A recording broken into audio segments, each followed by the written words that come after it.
Alle prime ore dell'alba i carabinieri del nucleo investigativo del reparto operativo del comando provinciale hanno dato esecuzione a 21 ordinanze di custodia cautelare emesse dal GIP del Tribunale di Palermo su richiesta della DDA. 9 persone sono finite in carcere, altre 8 agli arresti domiciliari.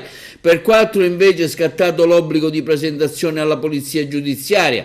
Sono accusate a vario titolo di associazione per delinquere finalizzata al traffico di stupefacenti e spaccio, tutti reati aggravati dal metodo mafioso. L'indagine è denominata Persefone 2, spiegano i carabinieri della compagnia di Palermo, è il risultato di un'articolata manovra investigativa condotta dal nucleo investigativo di Palermo che, partendo dal monitoraggio dalla compagine associativa bagherese, colpita nell'ambito di un primo step repressivo eseguito in via d'urgenza il 13 e il 17 settembre dello scorso 2021, portava alla luce, esaltandone le condotte penalmente rilevanti, un articolato sodalizio criminale di ampio respiro finalizzato alla gestione della piazza di spaccio di Bagheria sotto l'egida mafiosa.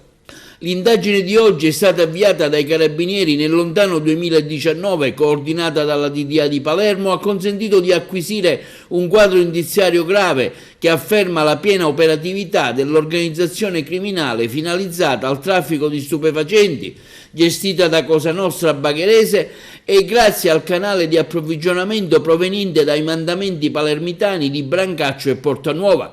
Per gli investigatori ci sarebbe sempre un maggiore ricorso da parte della mafia ai traffici di stupefacenti, individuati quale valida opportunità per un adeguato sostentamento delle casse mafiose. Inoltre sarebbe operativa un'organizzazione criminale dedita al traffico di stupefacenti, operante sotto il rigido controllo della famiglia mafiosa di Bagheria, un asse di cooperazione principalmente ascrivibile alle forniture con il mandamento di Brancaccio, nonché quello di Portanuova. Infine è stata individuata una sviluppata forma piramidale con un vertice mafioso all'interno della piazza di spaccio della zona di Bagheria.